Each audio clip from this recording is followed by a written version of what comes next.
Coming up today, we're chatting with the new owner of Bank Corner Cafe. I've got a lot of energy to put into the community, and I think it's the perfect space and project for me to take on.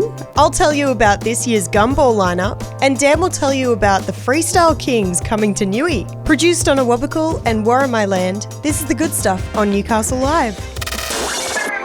This is Good. good stuff. The Good Stuff. The organisers of Gumball have just released the full lineup for this year's festival. The complete lineup for the 19th edition of the festival features acts like Dan Sultan, Battlesnake, Queenie and Melody Poole. There are also some epic local acts like SF Rands, Sitting Down and Georgie Winchester. To find out more and grab your tickets, make sure that you head to newcastlelive.com.au. Good stuff. In our eyes, Bank Corner Cafe is an absolute pillar of the community here in Newcastle. We caught up with the brand new owner of the cafe, Alyssa. You've just taken over Bank Corner. Tell me, how did you fall into this? How do I fall into anything? It was actually, it's still a little bit of a shock. It kind of happened very, very quickly. I had gone for a small overseas holiday, and upon return, the casual but full-time hours that I was doing with Cessnock Council came to an end. Yep. They wanted me to apply for full-time work, and I just am not ready to be locked down in that regard. So I'd left and actually applied for Centrelink. Was looking at doing the sole trader thing full-time for photo, video and doing the gigs. And I woke up one day and I saw the ad on Indeed.com or something, Bank Corner for sale. And it was, I had the same kind of shock and I was like, no, Bank Corner, that's an iconic little spot. Who I'll just inquire. So I'd sent a message, I think, or made a phone call, and the current owner called me back the next day. It was a very brief conversation, but he'd said along the lines of, I'm paraphrasing, but I'm looking for the right person to take over Bank Corner. So financially, that's not the biggest thing, but it needs to be someone who's creative, courageous, and energetic. And I said, Tony, I don't think you could describe me in 3 different words. That's a bit of a fit. So, we went back and forth on a few things. It all kind of happened within about a month or 2. Yeah. So I'm still reveling in the shock a little bit, but it feels like the correct next step for me. I've got a lot of energy to put into the community, and I think it's the perfect space and project for me to take on. I'm still nervous, and I couldn't do it without the existing staff nor the community that are so supportive. So it definitely doesn't feel like a solo venture. But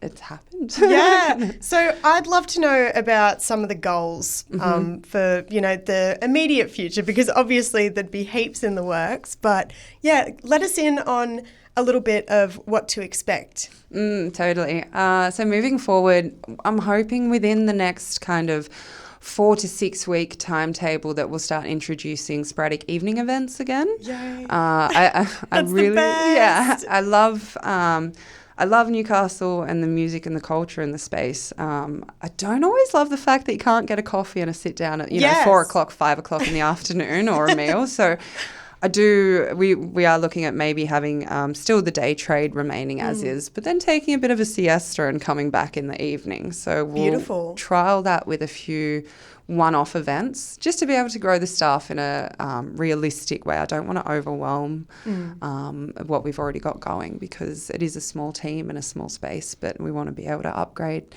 to having those evenings I don't want to say 6 weeks is the deadline. No. We are moving quickly towards that. So, and we will look at having like a light cocktail menu and beers and wines available again. It's fully licensed. Awesome. So we will have music and smaller events.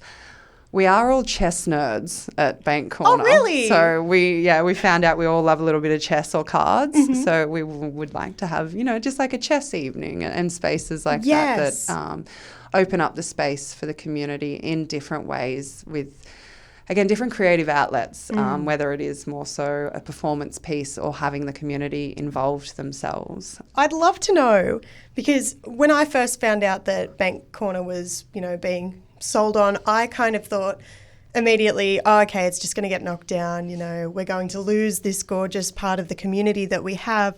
Have you felt the pressure of keeping that going? Yeah, there's definitely, I probably put the most pressure on myself. Yeah, of course. I haven't necessarily felt, a heavy-handed expectation, but there definitely is, it's such an iconic spot and there's such a history. So I think it's about 13 years the cafe's been there. And so the previous owner also had started Goldberg's, which was another big iconic spot, So I think there is that element that I would like to respect and carry that through, irrespective of the community pressure. I think there's a few things infrastructure-wise and just in terms of the flow of service and the way that we can update things to be in line with the current industry standards and things, especially once having music and whatnot in the space. I think making sure that there's functionality to the space that, if we do have more people in there, that it's, still a safe and comfortable space. I've definitely applied the pressure myself the most, more than anything, I think. And especially with some of our most iconic local intimate spaces closing down, whether they already have or in the near future, changing hands. There is that moral grounding and that attachment to sense of community that I would really like to, keep a hold of. Because I think for me as well, hospitality's always been something that's kept me going, and it's a passion that, has just kept me wanting to keep going day to day. So it's been, I don't know, maybe close to, when I think about it, close to 20 years in hospitality on the side of studies through uni and things like that. It's not just about the coffee and the food. There's those connections. And especially having those intimate spaces for gigs again. I know that we're getting a bit of an injection for some of our bigger venues, the Vic Theatre, and having, the Hamo and those spaces that have a bigger stage. But, for some of us smaller musicians and in newer spaces and those that feel a bit more vulnerable, having those areas where it might just be a quaint crowd of people who are intimately listening, but... we need those spaces. They're so important. And I think they're becoming a bit few and far between because the small business owner, the heartbreak of Frankie's closing down at the moment, and the DA processes behind... I know council is getting a little bit more supportive of the music and entertainment scene, and there is a lot more funding accessible, but... the hoops and the applications for those, I don't think that's an accessible process necessarily.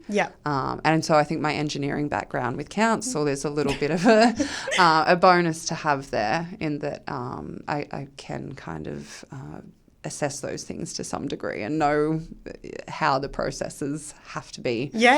All right, well, thank you so much for coming in, and I want to say the biggest congratulations on taking over Bank Corner. There's seriously no one else in Newey that's more perfect to take on such an iconic place, so thanks heaps. Thank you so much for the support, and we love what you do here. It's an absolute honour to have been able to share it, so thank you. Thank you. This is where it sounds good. Good stuff. The Freestyle Kings will hit McDonald Jones Stadium next month for a night of high-octane action. The show features jaw-dropping stunts, heart-stopping manoeuvres, and never-before-seen world firsts. To find out more, head to newcastlelive.com.au. Woo! The good stuff.